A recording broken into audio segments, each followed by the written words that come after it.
ഓം ശ്രീ ഗുരുഭ്യോ നമഃ.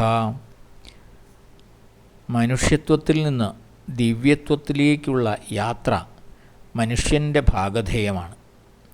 ഈ തീർത്ഥയാത്രയിൽ ഒരുവന് വിവിധങ്ങളായ തടസ്സങ്ങളും പരീക്ഷണങ്ങളും നേരിടേണ്ടതായി വരും. ഈ പാതയെ പ്രകാശിപ്പിക്കുന്നതിനും ഈ പ്രശ്നങ്ങളെ മറികടക്കാൻ സഹായിക്കുന്നതിനും ഋഷിമാർ, പ്രവാചകന്മാർ, സാക്ഷാത്കാരം നേടിയ ദിവ്യാത്മാക്കൾ, ദിവ്യന്മാർ, ഈശ്വരാവതാരങ്ങൾ എന്നിവർ മനുഷ്യരൂപം സ്വീകരിക്കുന്നു. അവർ പീഡിതരുടെയും വഴിതെറ്റിപ്പോയവരും മരുഭൂമിയിലകപ്പെട്ടവരുമായ സത്യാന്വേഷകരുടെയും മധ്യത്തിലൂടെ സഞ്ചരിച്ച് അവരെ ആത്മവിശ്വാസത്തിലേക്കും ധൈര്യത്തിലേക്കും ലക്ഷ്യത്തിലേക്കും നയിക്കുന്നു.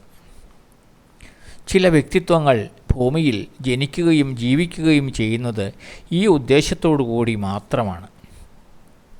അവരെ കാരണജന്മങ്ങൾ എന്ന് വിളിക്കാം. എന്തുകൊണ്ടെന്നാൽ അവർ ഒരു കാരണത്തിന് അഥവാ ഉദ്ദേശത്തിന് വേണ്ടി മാത്രമാണ് ജന്മമെടുക്കുന്നത്. നാനാത്വം മിഥ്യയാണെന്നും ഐക്യമാണ് യാഥാർത്ഥ്യമെന്നും അവർ പഠിപ്പിക്കുന്നു. യേശുദേവൻ അത്തരത്തിലുള്ള ഒരു കാരണജന്മമായിരുന്നു.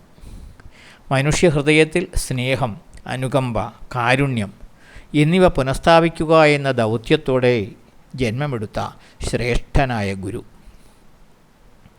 ഭക്തിയോടും സമർപ്പണത്തോടും അച്ചടക്കത്തോടും കൂടി ജീവിതം നയിക്കുകയും സർവ്വവ്യാപിയും സർവശക്തനും സർവജ്ഞനുമായ ഈശ്വരൻ്റെ ദർശനം നേടുകയും ചെയ്യുന്ന നിരവധി സാധകരുണ്ട്.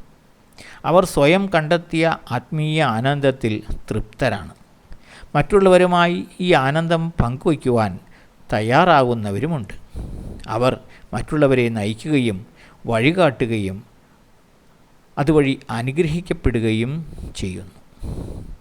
ഓം ശ്രീ ഗുരുഭ്യോ നമഃ.